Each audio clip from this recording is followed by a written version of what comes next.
Hello and welcome to Always Bored, Never Boring. Recently, I received some lovely gifts from the good people at Steamforged Games, creators of the superb Epic Encounters range of D&D compatible RPG kits. Check this out, I got a nice branded hat, which my wife has already claimed for herself. I got a branded tote bag, just right for lugging my RPG books to games night. Or it would be if my daughter hadn't already claimed it for herself. I got a shiny Epic Encounters sticker, or to be more exact, my little boy got a shiny Epic Encounters sticker because there is no sticker in this house that doesn't belong to him. But this is mine. This mug and a huge can of coffee is what's going to help me make it through January in one piece. Steamforged Games also sent me this. This is the 5th printing of the core rules for the role-playing game Symbaroum from Free League. Symbaroum is a dark fantasy world.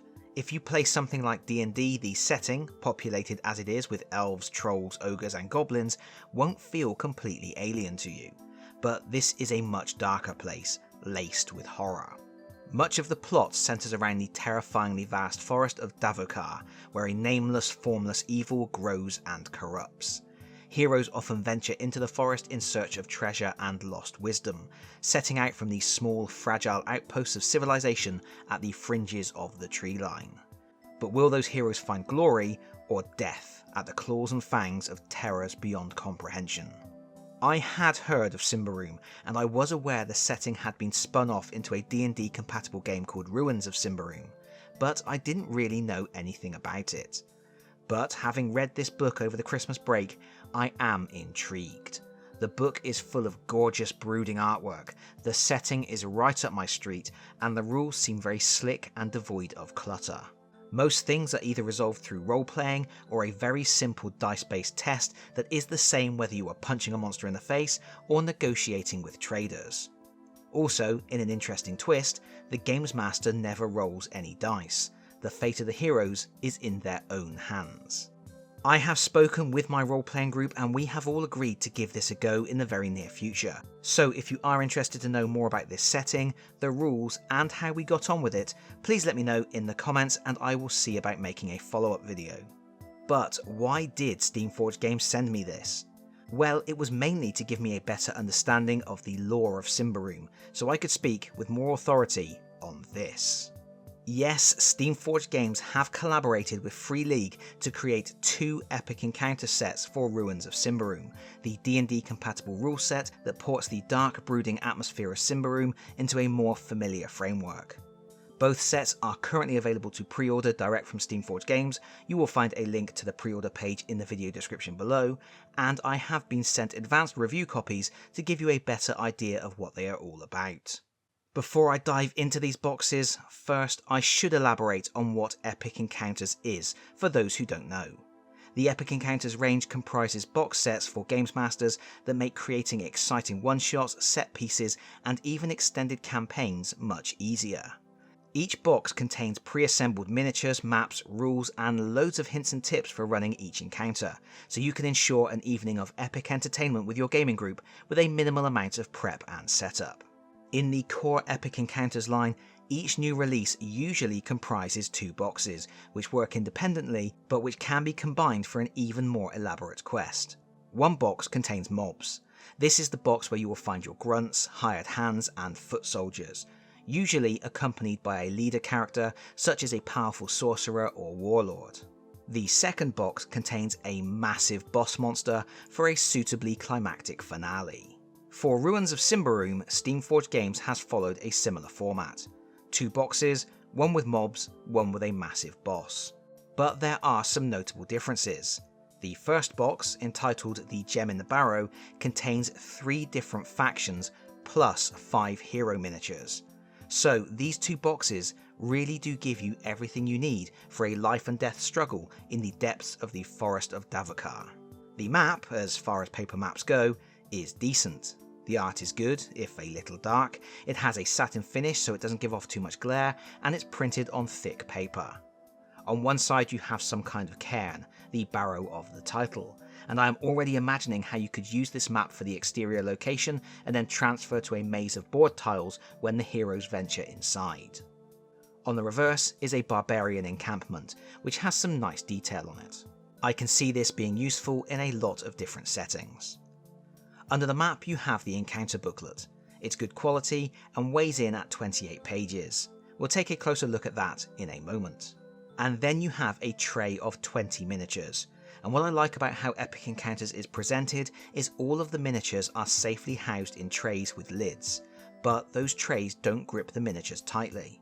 It means you can safely store your painted miniatures in the original box, and then when you want to run a specific encounter, you have everything you need all in one place. It's very convenient.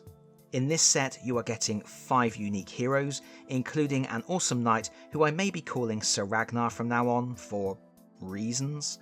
Then you get 4 identical elves with an elvish leader, 4 identical goblins with an ill goblin priest, and 4 identical barbarians with a barbarian champion. Some of the details are just a bit soft on some of these miniatures for my liking, but overall I think they are of a high standard for this type of miniature. They have strong poses and they are ready for use right out of the box if you aren't worried about painting them, which is a big plus for busy games masters. And there's going to be 4 main ways you can use the contents of this box. Firstly, obviously, you can use them in your games of Ruins of Symbaroum. All of the heroes and enemies here are from the Symbaroum setting, so if you have the Ruins of Symbaroum Player's Handbook and access to the 5th edition D&D rule set that Ruins uses as a foundation, you are good to go.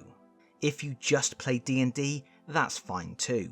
Ruins of Symbaroum uses character and enemy profiles that are compatible with D&D, and there are some guidelines in the included encounter booklet for how to convert Symbaroum rules relating to corruption for D&D players. Thirdly, you can use these boxes in conjunction with the original Symbaroum rules. Those are the rules that Steamforged Games sent to me. Symbaroum does use different profiles and stats that aren't compatible with the ones included in the Epic Encounters booklets, but if you have the Symbaroum core rules book, you will already have access to those alternative stats and rules anyway. And apparently, Steamforged Games will be offering a free PDF download on their website that will assist in the conversion.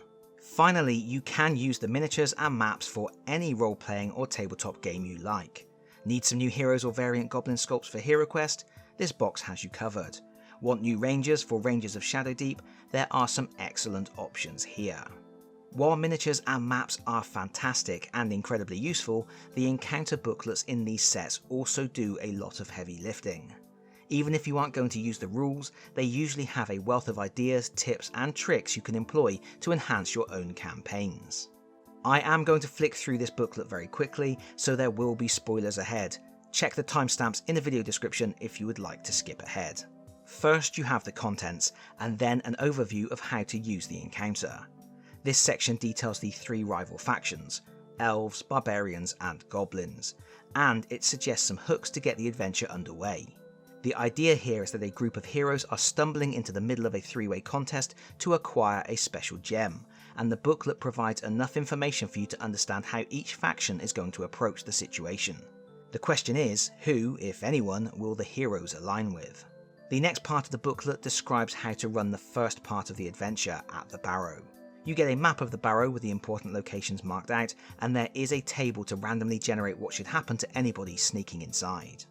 This scene will culminate with all the factions debating who should claim the gem atop the Barrow, which could end in a bit of fisticuffs, and there is a section discussing potential surprises the Games Master may want to throw into the mix. But this is a very flexible situation. Any of the groups could end up with the gem, and that will naturally impact on the second part of the scenario, which is covered in the next section. There is an assumption here that the aggressive barbarians have the gem, but it's easy enough to adapt things to fit your own narrative. Once again, you get a map with important points marked out. The tents contain randomly generated surprises, or of course the Games Master can select their favourite options, and there are some detailed sections on how factions should operate and what kind of events could unfold. The last section gives advice on concluding the mission, and then there is a section listing stats for all of the factions. Overall, I would say this is a good set. It's got a varied collection of miniatures covering some of the major factions of Symbaroum, decent maps, an interesting scenario, and some good advice for Games Masters. However, I feel there was an oversight relating to the heroes. There isn't really anything about them in the encounter book. not even suggested classes or profiles. I would have liked to see some pre-generated characters. I think that would have been a useful way to get a new group off to a flying start in this setting. Additionally, some players may have preferred a more comprehensive dive into a single faction, maybe an encounter just featuring goblins or elves, rather than this tasting platter approach. But I think this is a decent launching pad for a fun adventure in the Ruins of Symbaroum, and if your heroes would like to face a more substantial foe, well, that's where the Corrupted Coloss comes in. This second box set really unleashes the beast. The set comprises a massive beastie to wreck your hero's day, a battle map, an encounter book, and a token sheet. I am not so thrilled with this particular map, mainly because it's single-sided. I would have loved to see a second landscape, maybe some ruins, a dilapidated building, the wreckage of a convoy lost in the wilderness. The landscape we do get is fairly generic, which isn't a bad thing. Generic wilderness maps will always be useful over and over again, but I would have liked to see something with more of the Symbaroum flavour. The token sheet contains various enemies. This is a nice inclusion, as if you have the Gem in the Barrow set, you can swap in plastic miniatures to use instead of these tokens, but if you don't have that set, it doesn't matter. There is also a handy gem token. If you remember, earlier I said how I like that you can fit all of the components for these epic encounters in the original boxes, and that's true here too. There are little wells in the plastic tray for storing these tokens, which is a thoughtful addition to help busy games masters to keep things organised.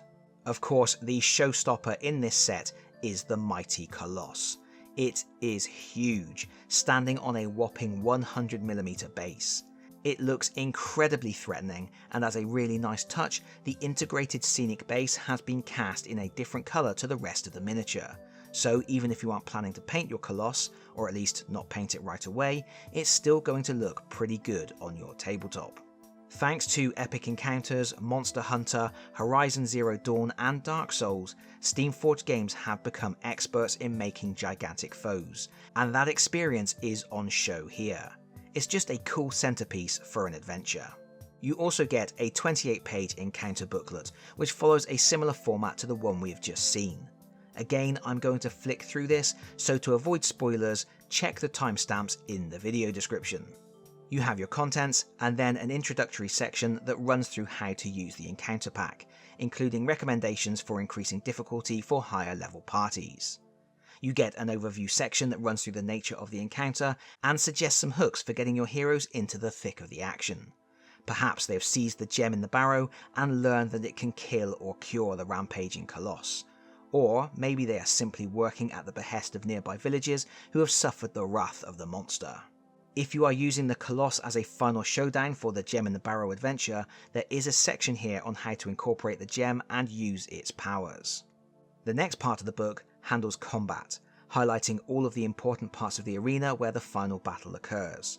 This is followed by a suggested outline for how the Coloss should behave during the fight, and then details of its abilities, plus some suggestions for fun surprises to throw at the heroes to keep them on their toes. How will they react if some of their allies and enemies from the Gem in the Barrow encounter suddenly show up? What if the Coloss was to start transforming, gaining even more powerful abilities? There are also suggestions for cinematic moments, those events that will linger in the mind and which your heroes will talk about long after the battle is won or lost.